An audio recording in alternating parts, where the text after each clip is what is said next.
to the Australian Championship. Shot off the post and in. Continue to make history. This rivalry burns as bright as ever. That is a spectacular, it's incredible fairy tale.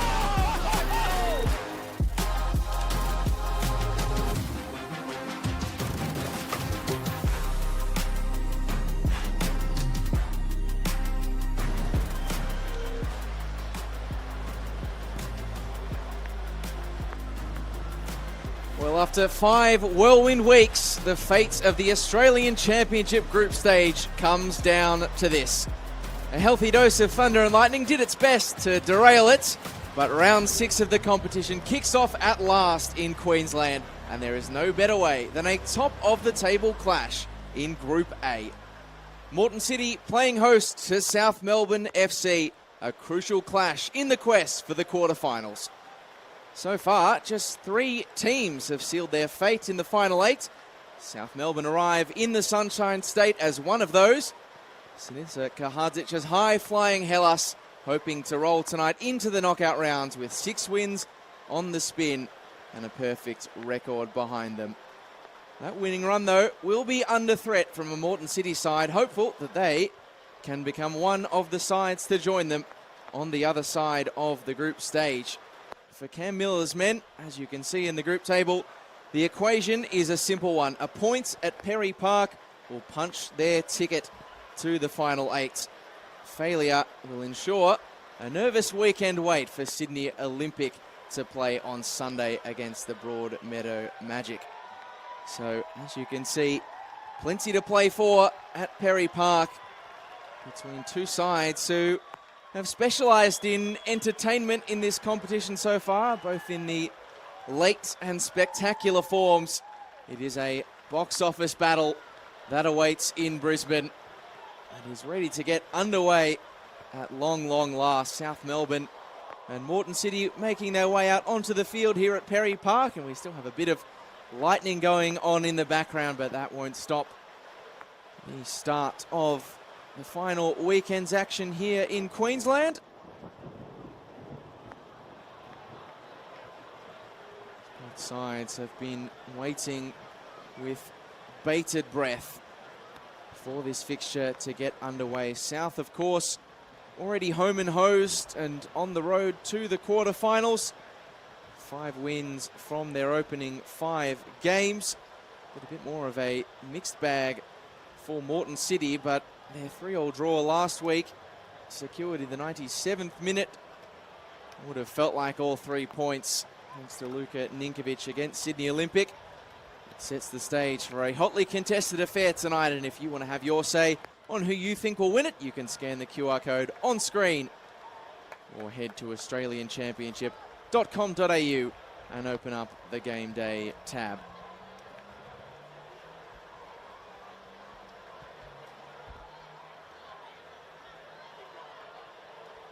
Let's head to the team news, starting with the home side, Moreton City Excelsior. And after that aforementioned breathless 3-3 draw on the road, there are 3 changes for Cam Miller's Moreton City.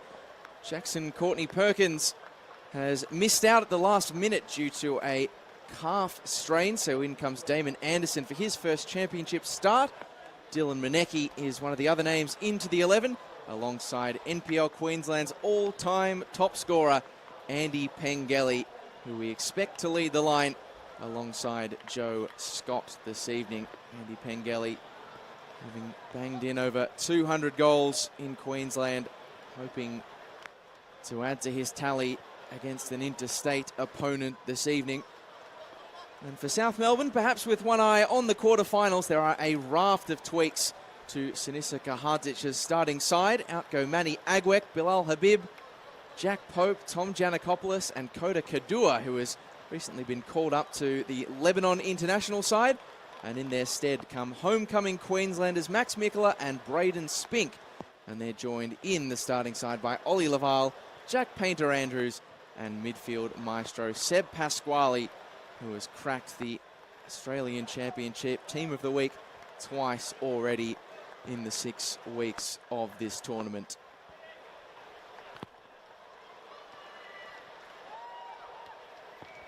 Rain still teaming down at Perry Park hasn't dampened the enthusiasm for this match of football. Moreton City with it all to play for. As you can see just on the right of screen there, Coach Cam Miller presiding over the action. The youngest coach in the Australian Championship hopes that he can become the youngest coach to qualify for the Australian Championship quarterfinals as the final weekend of this competition's group stage action gets underway. It's a pleasure to have your company wherever you're watching from, and it's a pleasure to have the company in the commentary booth tonight of former Socceroo Itek Gensch. Hey Lockie, how are you? It's great to be here. I'm looking forward to this game, obviously, for Moreton City. It's so important to get at least that point with Sydney Olympic playing Broadmeadow over the weekend. So be interesting to see how they approach this game. They need to be positive. They're playing at home. But they're playing against a team who are so good in transition. They need to be really careful of that South Melbourne front third. South Melbourne, of course, getting things done fairly comfortably at home to Broadmeadow Magic this week. And here is one of the homecoming kids in Max Mikula looking to make something happen. Lovely work by Joseph Scott. He threads the needle for Pengelly. And, well, the ball is in the back of the net from Queensland's supreme goal scorer, but not before the offside flag could come up to deny him. And certainly, Itek, he will be the main man for this South Melbourne defence to watch out for tonight. Andy Pengelly, but there's not many slouches in that Moreton City Excelsior attack we've seen so far. No, not at all. We see a good run here. But that front third of Moreton City as well, Andy Pengelly scored so many goals for Lions FC over the years. His goal-scoring record's phenomenal. Along with Seto Murray and Joseph Scott, what a talent he is. They're going to pose a lot of problems for South Melbourne.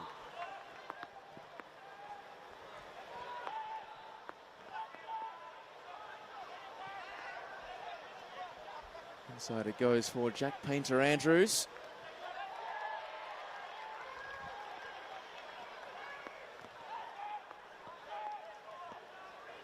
Moreton City scored the second most goals in this competition.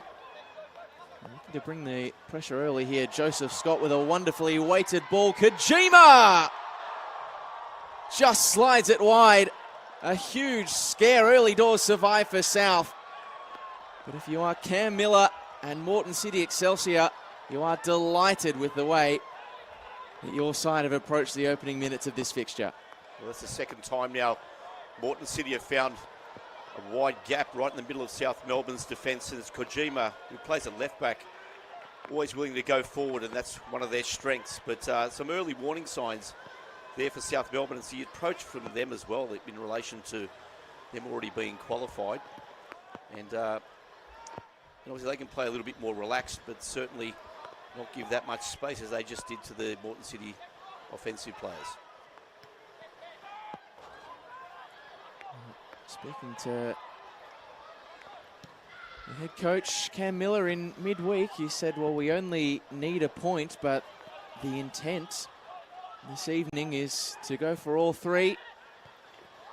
As the Queensland side look to take a big scalp from one of their interstate opponents, and all the early evidence is this is a team who absolutely are playing like they're going for all 3 points this evening.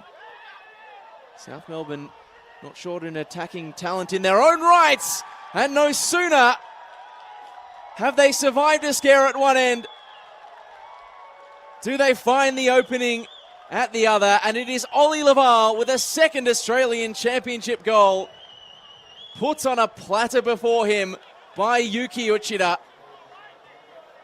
And Super South roll on in the Australian Championship with the opening goal in Queensland.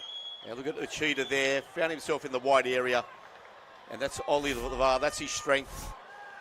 Another young, dynamic footballer, and that's what South are capable of in transition. Moreton City suffered this last week, particularly in the first half against Sydney Olympic. A lost ball, quick transition, and they can be very vulnerable in transition. And there we saw Ollie Laval just sliding and score of the goal there. And while Moreton City, well, they have scored the most goals of any second place side in this tournament. They've also conceded the most goals of any second place side in this tournament, and that unfortunate statistical wrinkle has come back to haunt Cam Miller's side again in the early knockings of this one. But take nothing away, ATEC, from the transitional quality of South Melbourne, because the opening goal of the game took them all of 3 passes to secure. Well, they have pace and power. They're a pretty fluid team. They like to move around a little bit. Lots of quick combinations. Good on the ball, and like I said, warning signs. And here they're at it again. Bernarda with a beautiful left foot. They do tend to interchange a lot. There's a lot of fluidity in the way they play, and they can really hurt you. And Moreton City just really need to tighten up. But going a goal down now, it's a real challenge for them, because they really need to score the next one. Otherwise, they're going to be in more trouble. The good news is that, if last week is any evidence, going a goal down does not exactly perturb this Moreton City Excelsior side. Yeah, I thought they were sloppy first half last week. In the second half, they improved a lot. But South Melbourne's a different challenge. Certainly a different beast. Sydney Olympic and South Melbourne, they share their Greek heritage and their NSL backstory, but in the Australian Championship, those two things are about the only things that they have shared so far. South have been, I think it would be fair to say, far more composed than the chaos they've seen in New South Wales. 3 clean sheets already, just 3 goals conceded so far in the tournament. Well, they're a well-balanced team, South Melbourne. At the back, Yankovic and Spink, and we saw Giannakopoulos play at the back last week against Broadmeadow as well. Like I said, they've got pace, they've got power, they're fluid, and they can hurt you in transition or with controlled possession. This is fed across to Andy Pengelly. A chance for Moreton City to respond. And when Andy Pengelly has the ball in those sorts of situations, you usually expect a particular end result. It didn't materialise this time. Yeah, once again, it's probably the 3rd chance for Moreton City to score, and there's some ominous signs there as well. But Pengelly, he's got the physical qualities as well as the nous to hurt teams. And with Joseph Scott operating just behind, they're always a chance. It's been a real, I guess, a good problem to have if you're a coach, but problem to have nonetheless for Cam Miller, working out who to award that starting striker spot to. Obviously, Pengelly is the big name that's signed for the Australian Championship, but the form has been with Joe Scott, as that one is past the reach of Max Mickler and into the arms of Nathan Foster. Are you surprised that he's elected to try and put both of them together tonight? I might come back to you on that in a second, as it goes out of play. And I believe Max Mickler might have been in an offside position in any case, but in a game where they know so specifically what the task is, what the equation is it a surprise to see a coach change a formula that has been, didn't get a win last week, but got a very good result in context? A lot of that comes down to player characteristics, the approach, how they want to approach the game. They're playing at home. They want to be positive. They're playing against a team that really doesn't have much to play for other than trying to gain some momentum going into the quarterfinals. But look, the players that have come in, I mean, Joseph Scott's been outstanding. He scored 4 goals already in the tournament. He's been great. Pengelly's a proven goal scorer. And a lot of it comes back down to work rate as well, being able to nullify the opposition and ensure that you're not copying goals. Otherwise, you have to score more than they do, and that becomes a difficult ask. It's a tricky task. Well, only the 1 goal so far in the opening 5 minutes, and if you'd watched the first 3 to 4, had only watched the first 3 to 4, you might have been a bit surprised as to who it is that's actually taken the lead. South Melbourne, courtesy of Ollie Laval. And here he is looking to latch onto this one again. That's a poor turnover. Banana bending it into the crossbar. It was nearly absolutely brilliant from the Argentine.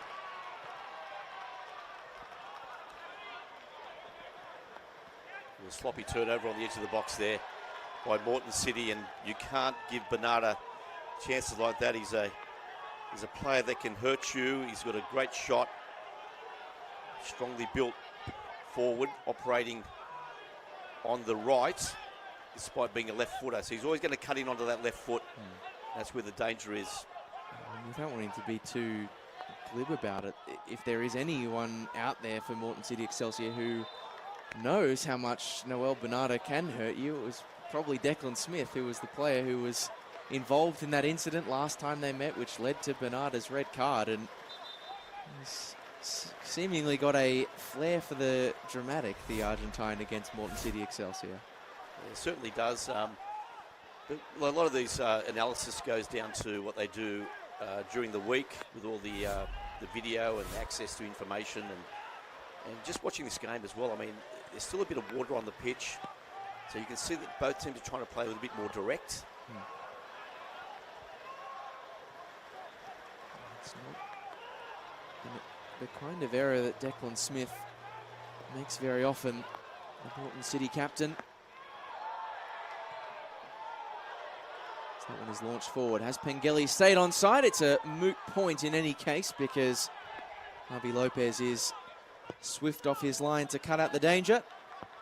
Three-time NPL Victoria goalkeeper of the year is the Spaniard. Had his reign of terror cut out by Yaron Souza this season. Pasquale. Have a touch to evade the challenge and wins a free kick that will take a bit of the steam out of things for South. It's been a pretty hectic start to the game. Both teams really active in the way they press, and it hasn't been a slow build-up by any means, a bit more direct.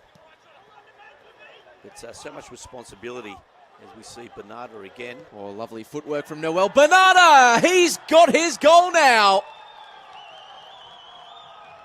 The pantomime villain last time they met. He's now the star of the show at Perry Park. A wonderful goal, and South Melbourne are 2 to the good and flexing their muscle in Queensland. I was just about to say there's a huge responsibility in the way Arneson and Sayers and Kojima and Menike and all these guys defend. And before we knew it, Bernarda back onto the left foot and scores again. And South Melbourne, every time they go forward, it looks like they're going to score a goal, but they just haven't summed it up. Moreton City, Bernarda, the left foot. You need to do your homework on those sorts of things to nullify the strength of the opponent. And I think they're in big trouble at the moment. Moreton City, they have to make a huge comeback again like they did last week against Olympic. And you cannot say the warning signs were not there from Noel Bernarda.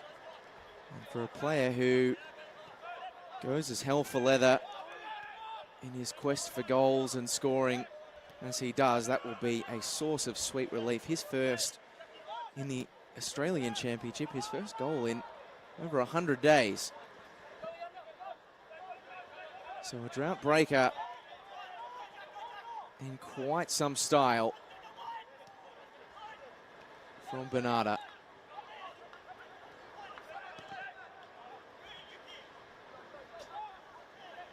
We talk about tactical approaches to games, and obviously Moreton City wanted to come out with that positive mindset to really go at South Melbourne. It's a good ball. Return, great cross from Kojima, but intercepted by Marko Jankovic. South defence able to clear the danger, but Moreton City will keep possession alive. And if you're Cam Miller right now, you're almost feeling a case of whiplash, right? Because this has turned on its head so quickly. And that's what I mean about the tactical approach. If you want to play that type of game against the South Melbourne or one of the top teams, the Heidelbergs, the Avondales and so on, you can get hurt, as Moreton City have at the moment. They just need to keep possession and just build play. Kojima checking inside. Kojima! Oh, what a goal! And what a way to respond. Moreton City back in the game, and it's a piece of Moreton magic from their Japanese fullback. Oh, what a great goal by Kojima, and every time I start talking about tactical approaches, there's a goal. And once again, wasn't closed down, cut in onto his right foot, and beautifully placed top corner. Kojima He scored a similar goal in one of the other games recently. And plays as a left back, like I said, but can get forward and score. Most of the attacking thrusts usually come from Sata Murai, but he's also a quality player, Kojima. The 15-minute mark, is it time to throw the tactics book out the window? This one is looking a very chaotic Friday night fixture. But as you quite rightly point out, Kotatsu Kojima, not his first showing of the spectacular in the championship. It was a very similar goal from a similar position against Broadmeadow a couple of weeks ago at Perry Park. I think he used his right foot in that one as well. So he's, like I said, he's a quality player, willing to get forward. It goes back to, once again, this approach. The positivity is good, but you don't want to let South Melbourne get at you quickly in transition.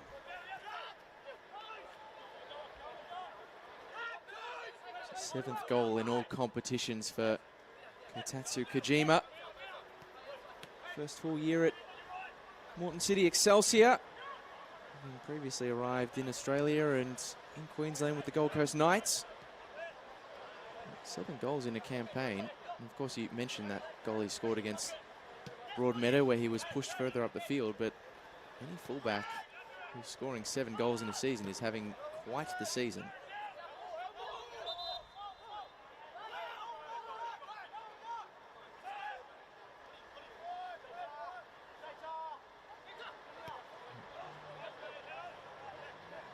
Going into this evening, Moreton City's games had 22 goals scored in them in total, the most of any side in the Australian Championship.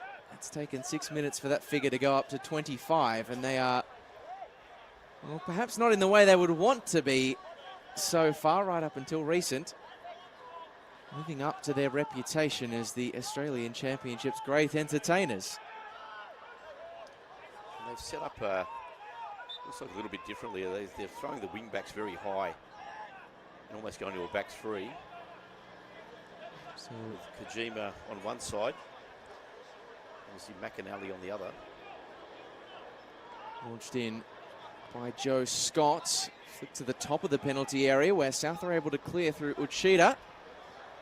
Helped on its way by Laval.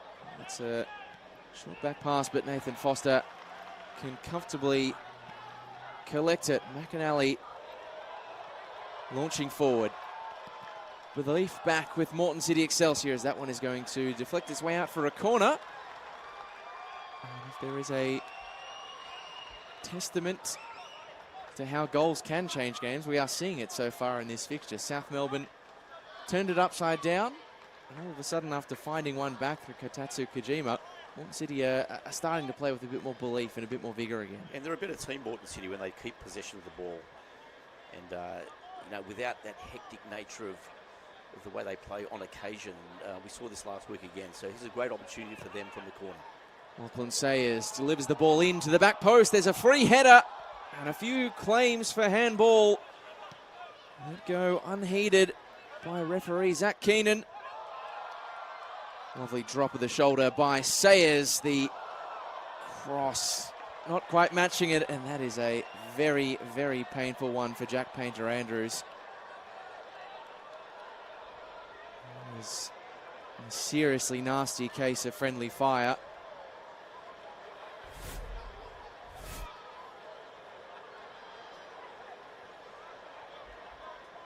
Braden Spink, I fancy, has just sent that sailing into his teammate's noggin.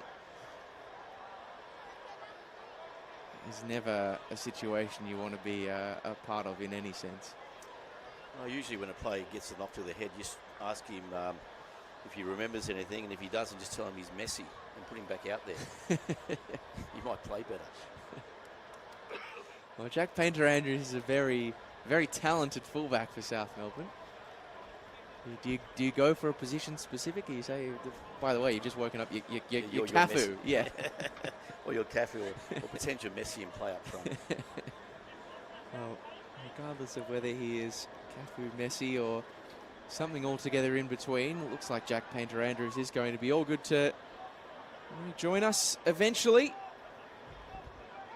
Zach Keenan just making sure he goes through the proper processes, and now we can get this Moreton City corner, which comes in from Sayers, flapping at it was Lopez. It's in for 2-2. And away wheels their captain, fantastic, Declan Smith, to pull them back to level pegging inside the opening 20 minutes. And this has all the makings of a Friday night barn burner in the championship. Well, I'm not sure what happened there with Lopez.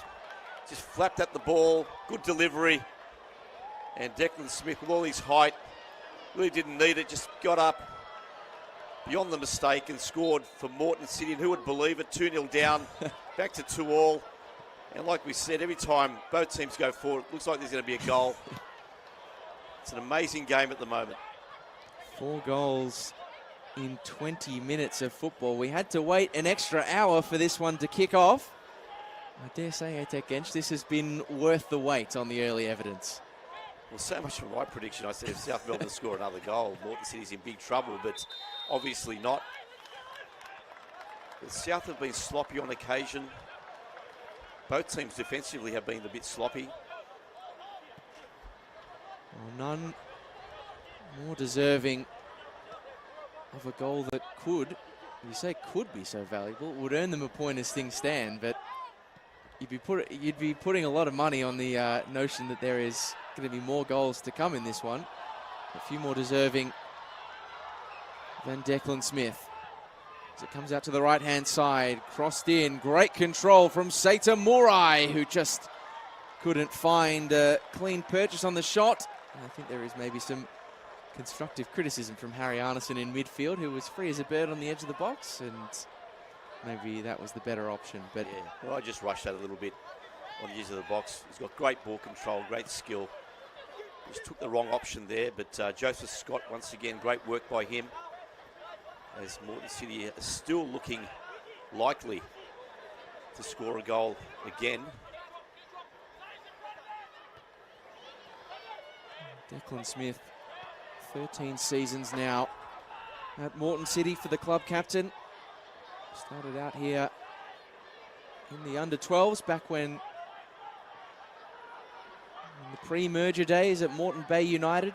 Moreton City Excelsior, of course, a amalgamation of Moreton Bay United and Albany Creek Excelsior. And it could go down as one of the big goals in their fledgling merged history. But still plenty of football to play at Perry Park.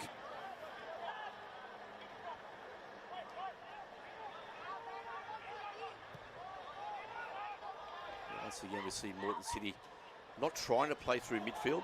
Oh, that is a slightly under-hit header from Braden Spink, but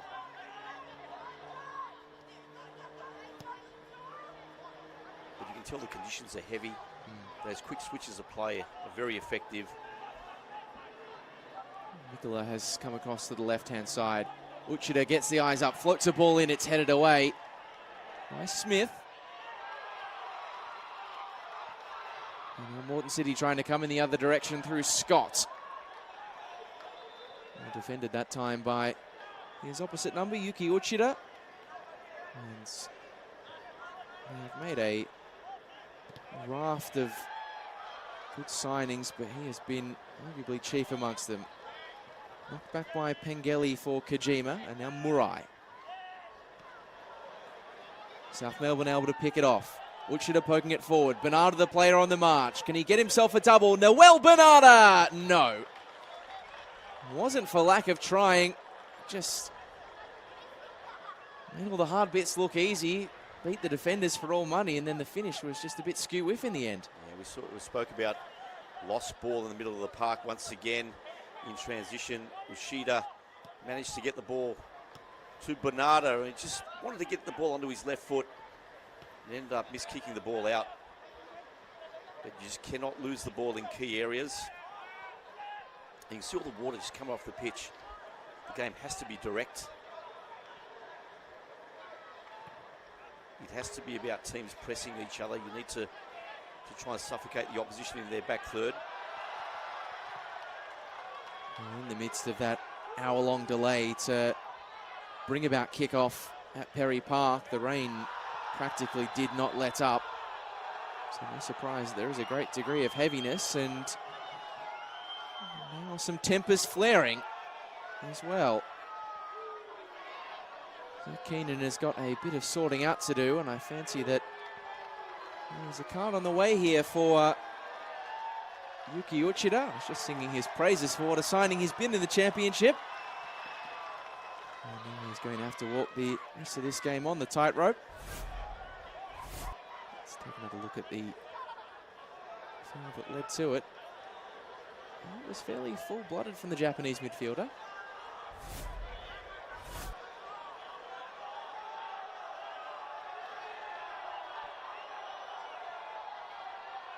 So for the championship from Dandenong Thunder. Been a great story. As the 24-year-old rising through the ranks in Victoria. And he's staying at South Melbourne, correct? That is the understanding, yes. But only a season or so's worth of football ago that he was playing in the second tier in the VPL 1 with Northcote City. Has had experience at higher levels before in Malta, but you look over the raft of signings that South have made, he is right up there in terms of the quality he's delivered so far. No, definitely, he's a quality player, and that's the beauty of the Japanese players that come to Australia. They've got so much technical quality and commitment and professionalism, and he's certainly one that will do well for South moving forward as well. There's a triumvirate of players from Japan out there tonight, all of whom are quality players from amongst their team, none least Moreton City's top scorer, Seita Murai. Wasn't able to reach that one, intercepted in the end by Jordan Lampard. Moreton City actually currently without another of their Japanese trio, Kenshin Takagishi.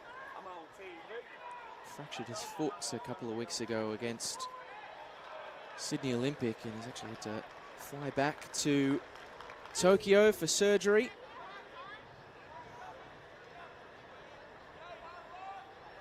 His absence has not hampered Moreton City Excelsior's ability to find the back of the net.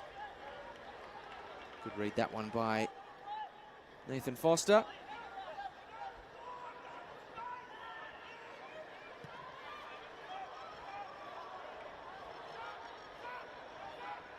Once again, we see the long ball, which is forced by the conditions out there. Both teams just playing for territory, more or less, and leaving those quick combinations when they reach that front third. Do you think that the conditions had to have played into the frenetic start to this game, not least because both teams were still actually working out how to play the ball on this particular line? Oh, definitely. You could see it was just so hectic, and both teams wanted to press each other, and a couple of early balls in behind, and they were caught. So the game seems to have settled down a little bit, but still it's going to be a direct contest. And here we see so much room for a shooter in the middle of the park with Lampard as well. He's been outstanding throughout the tournament. Those quick switches of play. It's a quick switch, and it's a good switch as well for Ollie Laval, who finds a shooting angle but can't find the required bend to steer that one past Nathan Foster. And for South Melbourne players who have picked it up on that right pocket, ambling towards goal, it has practically been a shoot-on-sight policy so far. Yeah, certainly good effort there by Laval. Just couldn't wrap his foot around it enough to curl it into that corner, but he's always a handful. He's a very dynamic footballer. He's always going to make good runs off the shoulder, and he'll be one to watch. One of those three players South Melbourne picked up for the championship from Western United, Seb Pasquale, Kota Kadua, the others. Kadua hasn't featured as regularly owing to his international commitments with Lebanon, but the other two have been quality acquisitions. Kojima. Back to Harry Arneson. Will be a familiar face for some of those NPL Victoria sickos who are watching this evening, formerly of the Oakley Cannons at the start of this year. Kojima. Can't find a way to get the beating of South's defence. It's well won back though by Excelsior. Lovely disguised ball by Kojima. Couldn't reach the feet of Pengelly. Bernarda.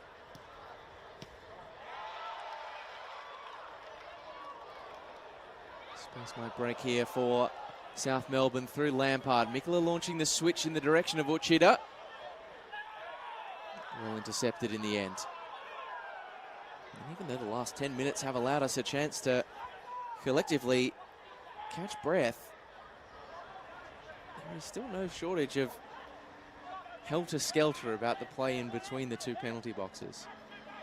Yeah, let's just see a little bit more compact defending, particularly by Moreton City, in relation to what South Melbourne are doing in possession. So just to deny South Melbourne a bit of space, just to take a bit more control over this contest, rather than that hectic end-to-end nature of the game. Arneson.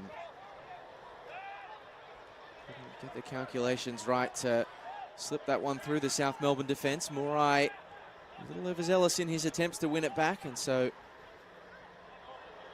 advantage played, and Laval given one to chase. He's got himself in a 2-on-1 situation. Finds support in the form of Mikula. Early ball was well struck, but equally well judged in the Excelsior defence. That's a poor turnover. Bernarda! That has gone past the rec centre, past the YMCA, into the car park, but given the start to this game he has had, maybe you can't begrudge Noel Bernarda for something like that. No, you would have had every right to have a shot, but once again, Moreton City losing the ball in a bad area. Like I said, we saw it last week against Olympic. We're seeing it again here. You know, that was not just a poor decision. It was almost like a reverse nutmeg just outside your box. And, you know, if you're Cameron Miller, you just can't be happy with that. There's another poor moment from South. Joe Scott. Great touch to work his way wide of the South markers. Can hit them from these sort of situations. South trying to stop him from doing that. And they're able to. Arneson. Seita Murai. Oh, lovely disguised pass. Pengelly couldn't find the shooting opportunity. And South still content to play it out on the deck, and they did so very well. Uchida. Scything his way through the centre of the park. Nicola and Pasquale exchange the football.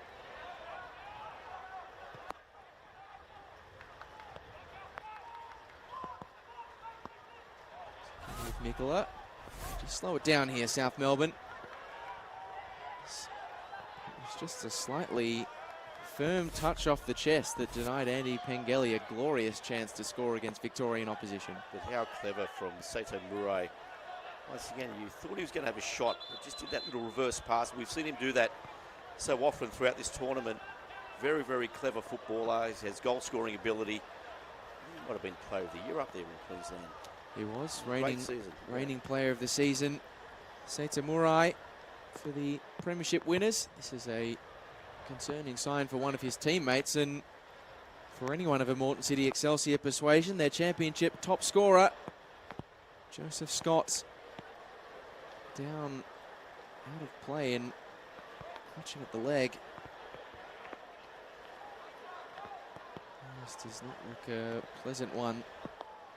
In the early evidence, they are maybe a little light in that attacking position as we have another look at that ball from Murai. Pengelly just couldn't manoeuvre his body quick enough there. I'm not sure whether he was expecting it or not. Well, but, that's the thing, that the ball is so good that you could almost forgive someone for not anticipating that might end up in their lap.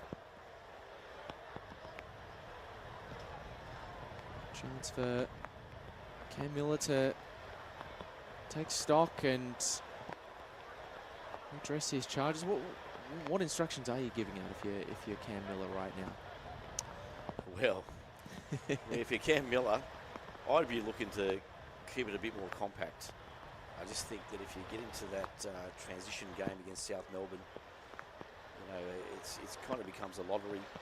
I think I'll be talking about ball retention. I'll be talking about obviously playing through lines and direct, and probably getting the ball in the wide areas quickly, as they have done on occasions, been really good. It's all about making sure you're compact, making sure that you've got second and third man defenders, making sure that South have denied time and space. Because that next goal is so crucial for them. So I'll be looking at that. Staying positive, of course. Obviously, you're going to press high, get your line up, make sure you're blocking passing lanes, and you're working hard. So you just can't win games at this level by being too loose. This does not look good for Joe Scott. Did start to get a little worried when I saw the way that Moreton City Excelsior physio was just twisting that leg. Looked like a potential knee check.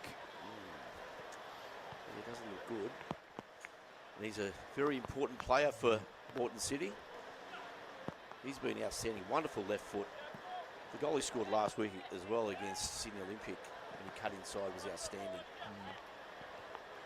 And it's the mark of a quality player when they can score the same kind of goal multiple times, because that one was almost reminiscent of his effort against Broadmeadow in the opening round as well. But yeah, there's a goal he scored against Broadmeadow. I think he hit it on the run at pace. The one against Olympic just curled it into the corner. So he's got a great shooting range. A quality footballer. Unfortunately, doesn't look as though we'll see any more of him this evening. Hopefully, not as serious as it looks.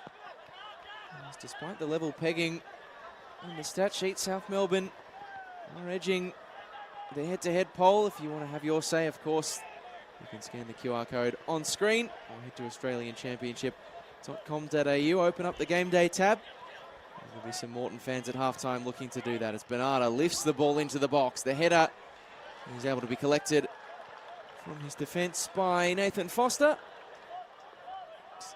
Another issue for Cam Miller. You can see the substitute waiting in the wings, but they are already missing Jackson Courtney-Perkins from that attacking area of the park. Yeah, that's a big loss. Courtney-Perkins is a quality player as well.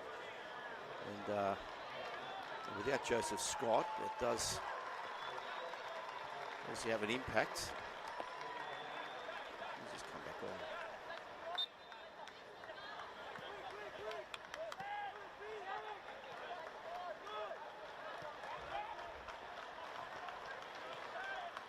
Well, the silver lining of that injury for Joseph Scott is that it gives us a chance to see two brothers go head-to-head in the Australian Championship in their native Queensland and potentially line up against one another here. Luka Jankovic, the 20-year-old, is the player who's come on to replace Joseph Scott, the younger brother of South Melbourne captain Marko Jankovic.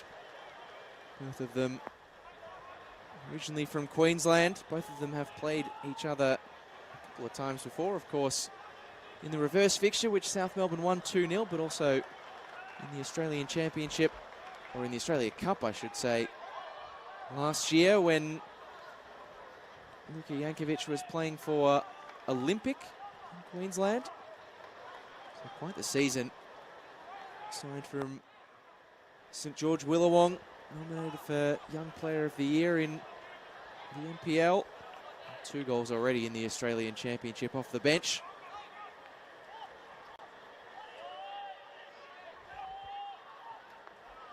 For these two brothers to have the chance to replicate on the big stage what used to happen in the backyard. That is a nasty challenge that's got the South Melbourne bench up in arms. Jordan Lampard, the player on the deck, and Damon Anderson, I think, knows what fate is coming his way. It's a yellow card for the 22-year-old. Big reaction from the South Melbourne players there. Anderson's just got in there late. It can happen sometimes in these conditions where you're just not quite there in time. Saw Lampard there. It was a pretty robust challenge by Anderson. The minute you don't get within cooey of the ball in a situation like that, you're always courting a bit of controversy. And the conditions, the rain that you can see is still teeming down. It affects not only how you judge the weighting of your pass and that sort of thing, but it affects your slide tackles as well, because the amount of force you put in on that situation is different to how much velocity you generate on a dry field, right? Yeah, definitely. There's a fine line between a fair tackle and something that can get you sent off, which obviously impacts the game. But it'd be interesting to see what Kahadzic's thinking about the performance of South at the moment. They've had their moments where they've been brilliant, and other times where they've looked vulnerable, particularly around the centre of their back line, between Jankovic and Braden Spink, which is unlike them. Jankovic has been outstanding throughout the tournament. And you want to tighten it up as well. So here we go, another lost ball. Another opportunity here. That was a really chaotic sequence that Moreton City rode their luck to survive. That was nearly Ollie Laval stealing in for a potential second.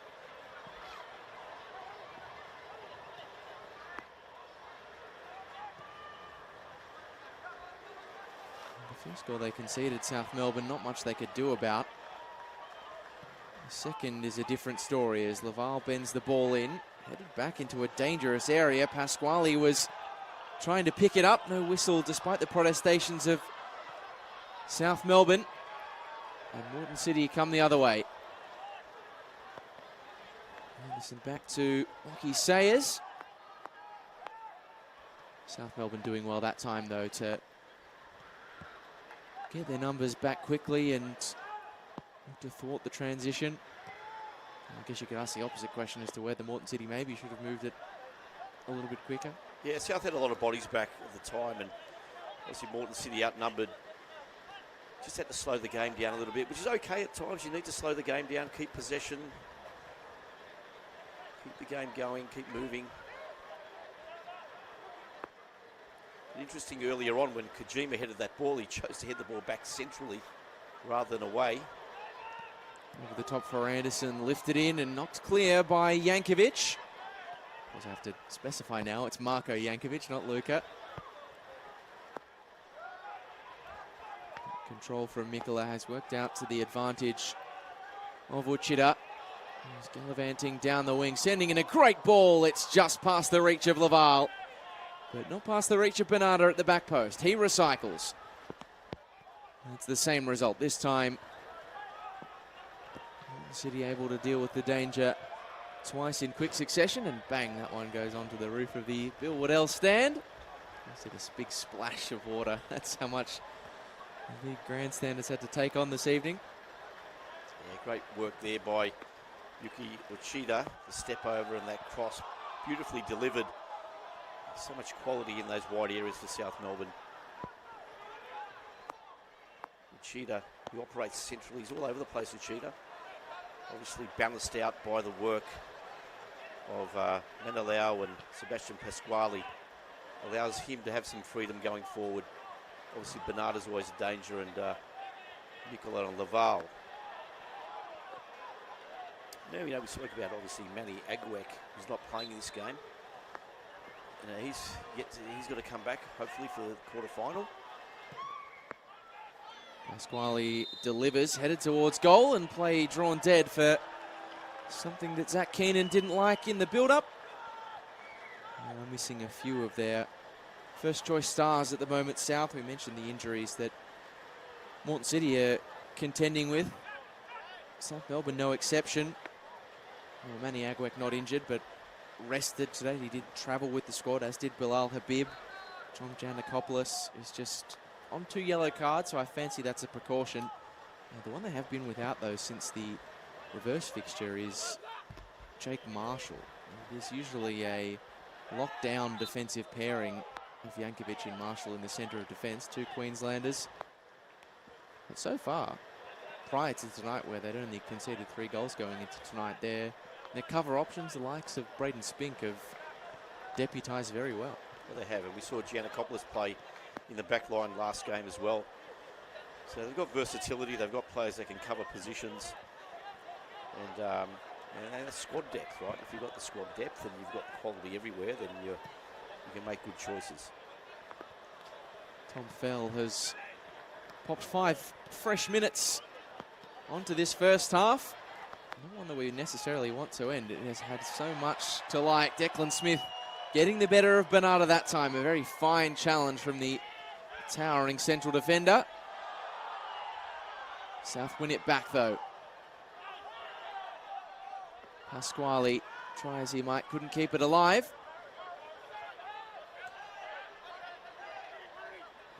Just the down for Arneson. Is there one last twist in this breathless first half tale? 4 goals in the opening 20 minutes. South Melbourne racing out to a 2-0 lead. Moreton City Excelsior pulling it back to level pegging. And a resultant 25 minutes that hasn't had as many goals, but has still had its fair share of chances. We touched earlier, Atek, on the amount of ground that Yuki Uchida covers. It is a testament to how Sinisa Kahacic has got this side set up with their positional rotations, that players are emboldened to make those sort of movements. I think Jordan Lampard on that left flank as well is another one who's really benefited from that freedom to interchange with the players around him and get forward and score. Yeah, and Lampard often inverts and plays central, then will get out into wide positions. We've seen him move all over the park at times. But as long as there's a strategy, out of possession strategy, for when those movements are made, the South seem to understand that. They do understand their rotations. They do understand the way they can change their shape at times.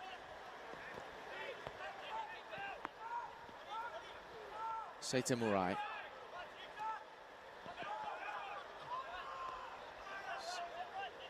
Shown his brilliant passing range and vision early on in this game. Couldn't pick the lock that time, but Moreton City will get an opportunity by way of a set piece. Katatsu Kojima, the player upended on this occasion.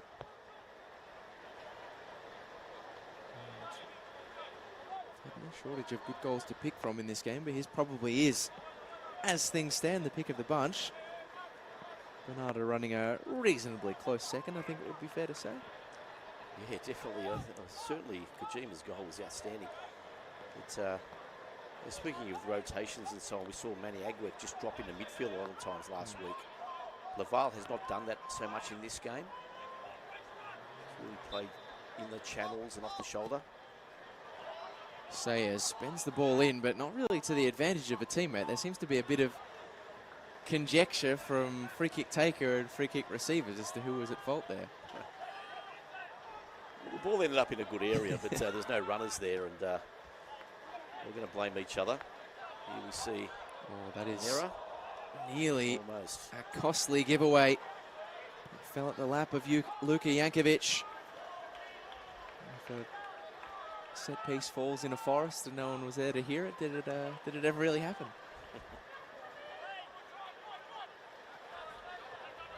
Dylan Manecki. Marching forward back at Moreton City Excelsior this season. Former junior of the club. Spent time on the books of Brisbane Roar. A few Roar youth players out there this evening. No shortage of Queenslanders in this South Melbourne squad either. There's a well-trodden path from NPL Queensland to NPL Victoria. Plenty of talent in the Sunshine State. To make the journey down to Victoria, or as some in that part of the world do jokingly refer to it as, the NPL South Queensland, because of all the crossover. There's certainly a target market for South Melbourne and some of the big Victorian clubs, but how good's the Australian Championships been? You get to know all the players from interstate, and there's as a person that's involved with an NPL club in New South Wales, we've also got a hit list. It's been a chance for reunions. It's been a chance for good storylines, young players to come through. Players like Ollie Kalach following in the footsteps of their father. There's been a lot to like about the competition so far, and there has been a lot to like about the first 45 minutes of action here at Perry Park. Absolute chaos in the opening 20 minutes. South Melbourne raced out to a 2-goal advantage, courtesy of Ollie Laval and Noel Bernarda. They thought they were sailing on to a 6th straight win. Moreton City Excelsior had other ideas. 2 goals in 5 minutes, pulled this one back to the brink and sets up a massive 45 to come in the race for the quarterfinals. The halftime score, Moreton City Excelsior 2, South Melbourne 2.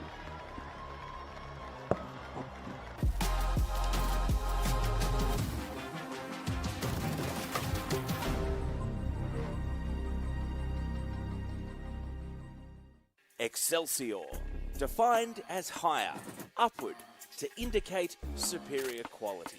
So, can Moreton City live up to their name? The club is a product of a merger just 2 years ago, as Moreton Bay United, founded in 2012, merged with Albany Creek Excelsior, founded in 1963. Moreton Bay United were NPL Queensland premiers and champions in 2015, while Albany Creek were the dominant side of the Brisbane Premier League in the late 2010s. And like the Union of Clubs, Excelsior has been a unifying force recruiting Queensland talent since securing this season's premiership. Headlined by current Golden Boot, Andy Pengelly. Moreton City Excelsior are loaded up and ready to go as the sole representative of the Sunshine State in the Australian Championship. We all know South Melbourne Football Club, but what have they been doing since we last saw South in the NSL? Kovacevic and the South Melbourne players are desperately unhappy. That was March 2004. Now, a 4-time NSL champion who represented Australian club football on a global stage had to ride the highs and lows of State League. And after 8 years of waiting, there it is.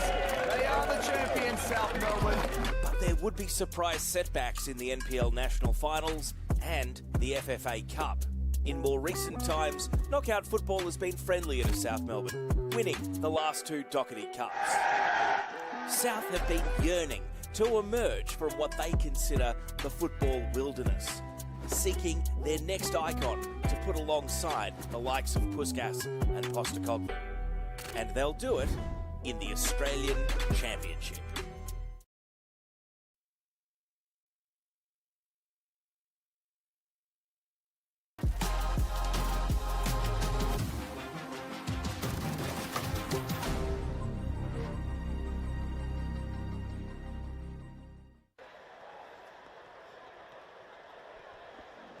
Well, what a first half of football we have had at Perry Park. It has had thunder, lightning. The football on the pitch has been anything but frightening. It's been a fantastic game so far at Perry Park. 2-2 the scoreline between South Melbourne and Moreton City Excelsior atop the Group A table. As we take a look back at the first half highlights, Aitek Gench, there was a lot of first half highlights. Oh, certainly so. And credit to Moreton City going 2-0 down. We saw Ollie Laval there score the first goal after great work by Yuki Oshida. And then South Melbourne, once again, just punished Moreton City. You can't allow Bernardo to have so much room there. He was able to make it 2-0. We thought, oh, they're in trouble. And but like I said, credit to Moreton City. They got themselves back into the game. And we saw a great goal here, cutting inside Kojima, top corner. Brilliant. And we've seen him do that a couple of times. He's a goal-scoring fullback.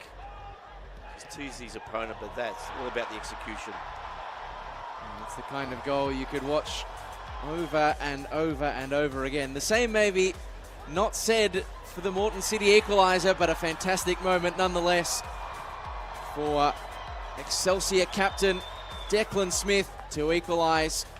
A point that, as things stand, would see the side from Queensland qualify for the quarterfinals this evening. Just get the sense that there may be more goals and more drama in the offing. No shortage of shots in the first half, 16 for either side. It has been a tempestuous old affair as well, take that foul count up to 17 now. Yeah, both teams very active in the press. Both teams with the counter press as well. Upon losing the ball, they've been really, really aggressive.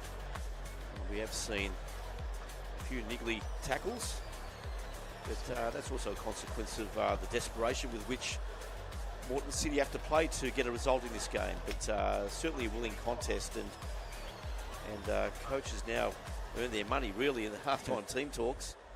We saw last week South Melbourne came out second half and really just put the blowtorch on Broadmeadow. And I know that Sinisa Kohadzic will go in there as well and try and do the same. This is why Moreton City has so much to play for this week, because of last week's results, that rousing 3-3 draw against Sydney Olympic on Saturday, the pick of the bunch from last weekend's action. We started to see the quarterfinals picture shake out a little bit more. Draw for Wollongong against Heidelberg United, putting a pin all but in their ambitions of progression. Well, Preston Lions have made themselves nervy in the final round after their goalless draw with Canberra, Croatia, as Avondale got the job done against NWS Spirit, and then a really surprise result in Group D as the going into the weekend ladder leaders, Bayswater City, were knocked off by Metro Stars. Yeah, Metro Stars have kept themselves in it. It's a big weekend for them. Anything can happen, but it's so interesting. Every group, there's some level of drama, and the positions of the teams have to be worked out. But three clubs have really shone: Avondale, Heidelberg and South Melbourne. And these were the goals from the weekend that led us to where we sit. Sydney United put in a good performance, but it wasn't enough against Apia. And this was the pick of the weekend. Ali Oglar opening the scoring. Joseph Scott firing one in fine fashion. And then late drama, headed in by Luka Jankovic in the 96th minute. South Melbourne got the job done in pretty comfortable fashion against Broadmeadow. Jordan Lampard keeping his goal scoring going. And speaking of goal scoring defenders, that is not half bad from Anton Lenaric. Wollongong Wolves got off to the perfect start against Heidelberg United. They needed to win this one. Alex Mashavecchio put them ahead, but the bounce back Burgers found a way to do it again, equalising through Marcus Humbert. And while Wollongong captain Lockie Scott did wrestle the lead back in this one with an absolutely fantastic finish past the body of Yaron Souza, it wasn't enough. And then this, out in South Australia, was arguably the goal of the weekend. What a hit from Christian Satira.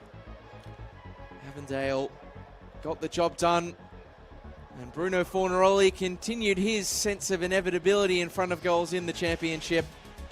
And it set up the tables like this. As you can see, South Melbourne sitting pretty on 16 points, and Moreton City, as things stand, holding on to the point that would see them through to the quarterfinals. Sydney Olympic facing a nervous wait in the second half of this one. There's still the top spot to be decided in Group B. Heidelberg just a point ahead of the Marconi Stallions ahead of their trip to South Hobart on Sunday. Wollongong Wolves still a mathematical chance, but a slim one. And then it is still wide open in Group C. A top-of-the-table clash coming your way tomorrow between Avondale and Preston Lions, and it is a top-of-the-table clash that Preston really need to win, because a stutter there and the door is wide open for NWS Spirit when they take on Canberra, Croatia. And then it's still all to play for in D as well. Metro Stars remain a live chance, with Bayswater and West Apia locked at 10 points apiece at the head of Group D. Sydney United back in the tail of the field in that particular group. This is how it all shakes out across a bumper weekend. Super Saturday on the way tomorrow starts off with a bang as Avondale host the Preston Lions before Wollongong Wolves close out their campaign with a game that they need to win big if they're going to give themselves any chance against the Marconi Stallions.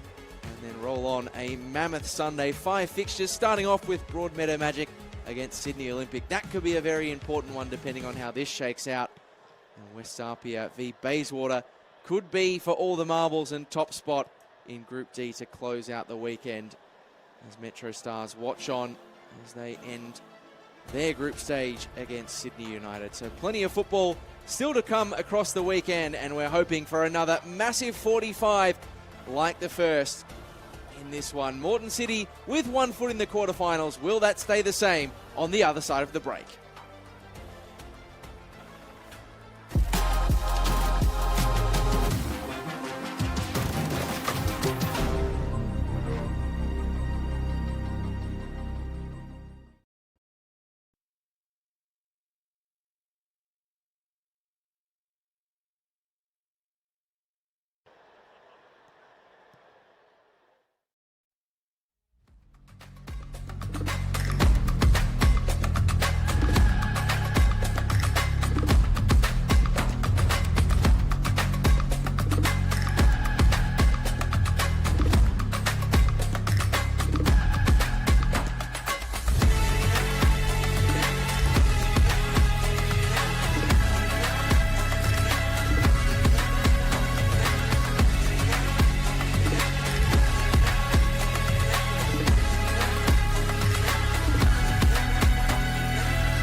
Well, the Sunshine State waited 6 weeks for Friday night football in the Australian Championship to turn up at its doorstep. Fair to say, it has been worth waiting for. A really gripping encounter so far at Perry Park to open round 6 of the Australian Championship group stage the week before the quarterfinals. And as things stand, South Melbourne, who have already booked their ticket, will be joined in Group A by Moreton City. With scores locked at 2 apiece, they have the point that would prove the difference. The court of public opinion, though, still thinking that South Melbourne can get this one done in the second 45. Scan the QR code on screen to cast your votes. If you are of the South Melbourne persuasion or if you're rallying for Moreton City Excelsior, either way, you cannot deny how things sit in this game. Level pegging means that Moreton City will book a date in the final 8 and Sydney Olympic will be out of contention. The big question is, can they close that out in the 45 minutes that remain against the South Side, who are hoping to keep up their 100% win record in the championship so far? Aitek Gench, there is a lot to like about the second 45 that awaits at Perry Park. Yeah, it should be an exciting second half. We saw how great it was in that first half, and we were just talking off air about the approach by the coaches in the second half, and I think South have already made a couple of subs, which we'll go through, and Moreton City around how they want to play the game, and tighten up those distances between the lines, ensuring you deny South Melbourne as much space as possible, and ensuring that you can deal with these long balls. Ollie Laval, saved initially, and Foster, couldn't fully gather, but could manage to just bundle it towards Declan Smith, who can clear the football for distance. What a great chance there for Ollie Laval again. First minute of the second half. A long ball not dealt with. And Laval was always a danger and almost in there. It's a very, it seems on the face of it, it's like a very minor thing, but those headers, those attempted clearances, the power, the direction they've been going has been a bit of a pain point for Moreton City Excelsior, because a lot of their attempts to clear have come back into a central area, and South have been first to so many of those second balls. Yeah, they have, and defensive headers back centrally can hurt you. You need to get away from danger, and it's always a challenge. It's always hard to deal with as well. The good news for Moreton City, the point is obviously enough. They'd still love the insurance policy of a go-ahead goal. They have been a fantastic second half team so far in the Australian Championship. 6 of their 12 goals going in to tonight have come in the second 45. In fact, 6 of them have come in the final 15 minutes of games. So they have been slightly slow starters. They have been really good at closing out fixtures, and they will hope that that rings true again tonight. Scored 2 of the top 5 latest goals in the championship so far. Seita Murai in the 98th minute to win it against Broadmeadow, as Mikola's early ball in is hit to the top of the box and struck first time from the halftime substitute in Charlie Leach. And luckily for Nathan Foster, the deflection didn't really punish and create headaches for the keeper. A great delivery there by Mikola. And Charlie Leach, as you said, he just came on. Great opportunity from the edge of the box there. Once again, South have started the second half strong. McAnally has got a hangdog expression. He certainly doesn't agree with the decision that's gone against him.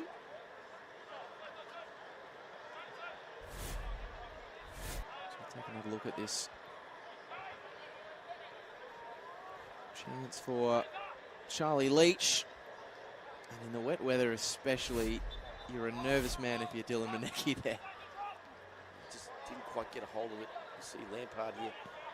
Free kick taken quickly. Lampard couldn't really cut it to the advantage of a teammate. Charlie Leach, I fancy, has come on at the break in place of Yuki Uchida, and I think as good as Uchida was, given he was sitting on that yellow card, I think you can understand why safety is the order of the day from Sinisa Kahardzic. Yeah, I think it was a wise move to take him off. Plenty of depth, South Melbourne, and Charlie Leach is also a quality footballer. And Kahardzic probably will be looking to, substitute a few more other players before the end of this game. Heavy conditions, big games coming up, already qualified.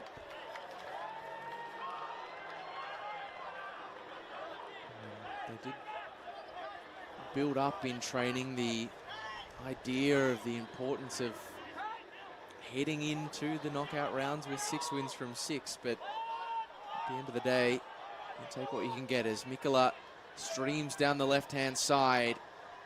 Pokes in a ball, but it's easy pickings for Nathan Foster. You can see what Mikola was trying to do there. Just dink the ball far post. Not enough bodies in the middle there. Probably the wrong option in the end. But once again, it looks ominous. Finding plenty of space down on the left flank. It's not just been transitions as a general rule that's been the problem. It's been the speed with which South Melbourne do it. They are very direct. They're not gun shy when it comes to shooting when the opportunity arrives. We saw that already through Noel Bernardo in the first half, who scored in the 12th minute, having hit the crossbar in the 10th. You'll see second half South Melbourne turn the screws a little bit, be a little bit tighter defensively. That would certainly be in the halftime team talk. And you're right, they have athletic qualities going forward. You see Laval. Jankovic dribbling to Jordan Lampard. Moreton City have got a player on the deck, but play will continue. It's a fired switch. It's Charlie Leach. It's 3-2. An impact substitute as good as you'll see. Charlie Leach off the pine and powering South Melbourne back into the lead in some style as well. And that is why you cannot afford to take a moment's rest against this South Melbourne side. What a great ball there by Jordan Lampard. Not dealt with once again, sloppy defending. Ball straight at the feet of Charlie Leach, and that was a great finish. But what a great ball from Lampard. Moreton City once again be disappointed. While it was a great finish with the way they defended that. The way it was placed between those two defenders from Lampard, the sort of height that it was hit at, it was real corridor of uncertainty areas for the Excelsior defence. It created a big headache, and it created a first goal of the Australian Championship for Charlie Leach, his first since the Greek derby with Heidelberg United on the 26th of July. And it creates a big headache for Moreton City Excelsior, because this would reopen the door for Sydney Olympic against Broadmeadow on Sunday. Yeah, it won't be an easy game for Olympic at Broadmeadow, away from home. But you're right, if the result goes their way, it's going to be a great opportunity for them to qualify for the quarterfinals.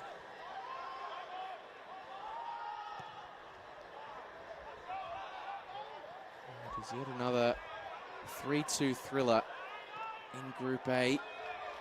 This is a particular group that has served them up more than most. The opening day between South Melbourne and Sydney Olympic. Broadmeadow and Moreton City played one out as well.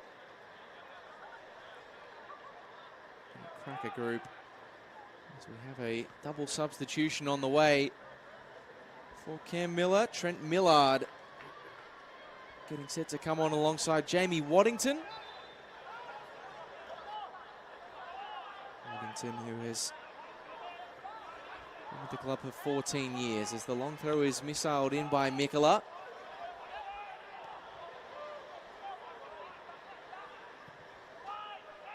can he do by foot? Jankovic knocks it down. Lampard across. Marko Jankovic. Too close to the keeper. Lacking in conviction. There was a danger. Jankovic with that long throw, big body. He's able to get on the end of things. Lampard, and with a shot easily saved, but they have so many different ways to goal, South Melbourne. And that's one of them, with that physical presence of Jankovic as we see the subs. So in come Jamie Waddington and Trent Millard as promised.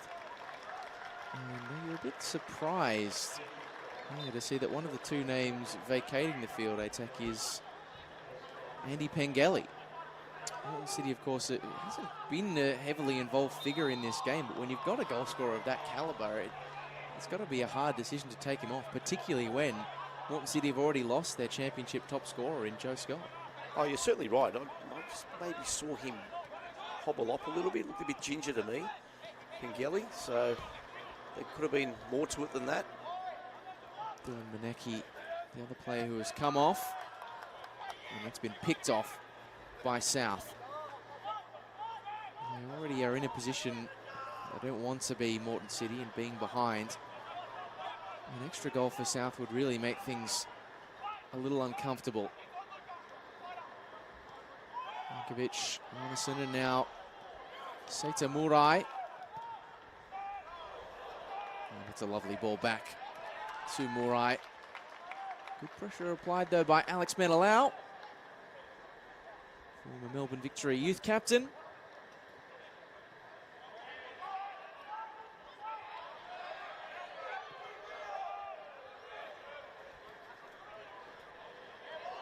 Laval continuing to toil and doing so really well, winning a free kick for his troubles.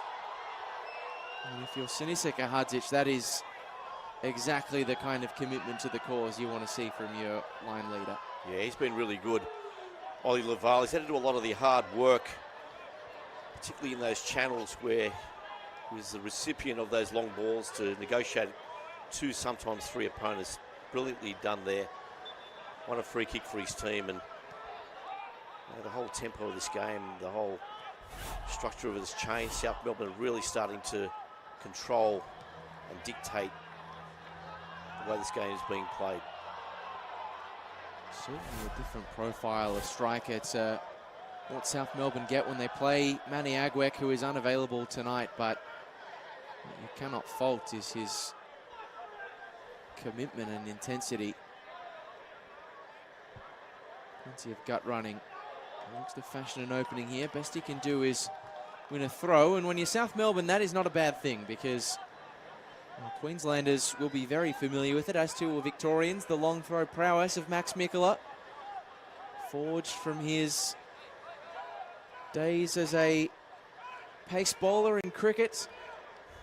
He's too small to become a real fast bowler, but got very good at arching the back, and allows him this special talent, which is a big up and under. Jankovic flicks on. Ollie Laval towards goal, and an overhead attempt comes to naught.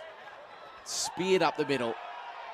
Jankovic, Luca loses out.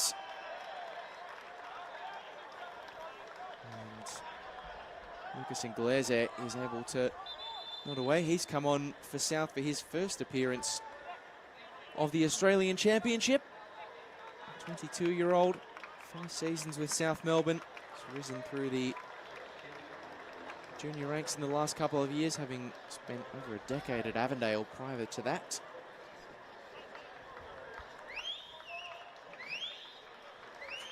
Another sub coming through here for South Melbourne. It's Campbell Doverson who enters the field. He's finally completed the set in Group A. Played against every team except Moreton City Excelsior to this point.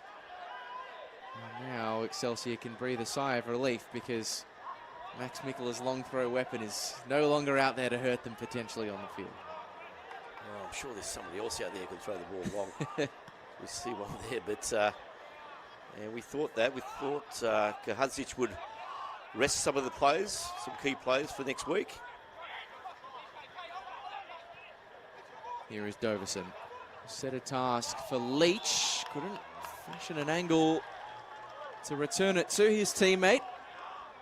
And a few words of frustration from Declan Smith that the body language of the captain there is telling a bit of a story that Moreton City are not happy with how this second half has panned out so far. They haven't been great second half, Moreton City. They need to really get back into this game. They've lost any ascendancy in midfield. You see South just dictating play. There's an opportunity for them now to get bodies forward. They really need to get forward quick. Referee's called it back. Things got a little untoward there between Seb Pasquale and Harry Arneson. Pasquale, without a shadow of a doubt, taking exception to a challenge that went unpunished in his view from Harry Arneson. Have a look at this one. Arneson flies in, does get the ball, and then they're caught in a tangle on the field.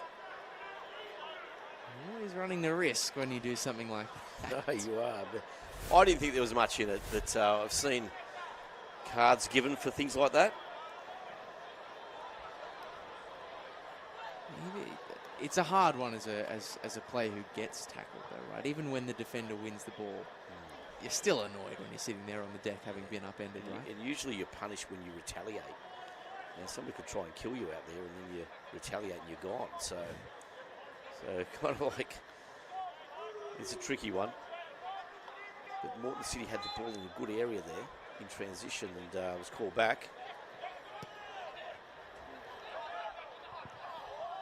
So well-intentioned ball through the middle, headed away by Lopez. Nearly fell to the advantage of Trent Millard.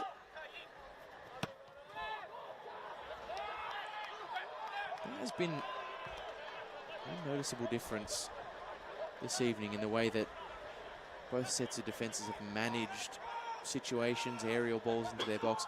South Melbourne have been pretty happy to be fairly no-nonsense about their clearances, either going for distance, going for the safety of the line, whereas, as mentioned before, we've seen the alternative. Moreton City often try to head it into a central area, and it's cost them in some occasions. No, it has, and that comes back down to you know, some of the top teams always seem to deal with things. And while Moreton City are a top team, we have seen some frailties around those areas. At the same time, South Melbourne haven't been perfect. There have been a lot of times on a number of occasions where the two central defenders are too far apart, has allowed that ball through the middle. And even there, that last action where the goalkeeper had to head the ball out, there's always these little warning signs.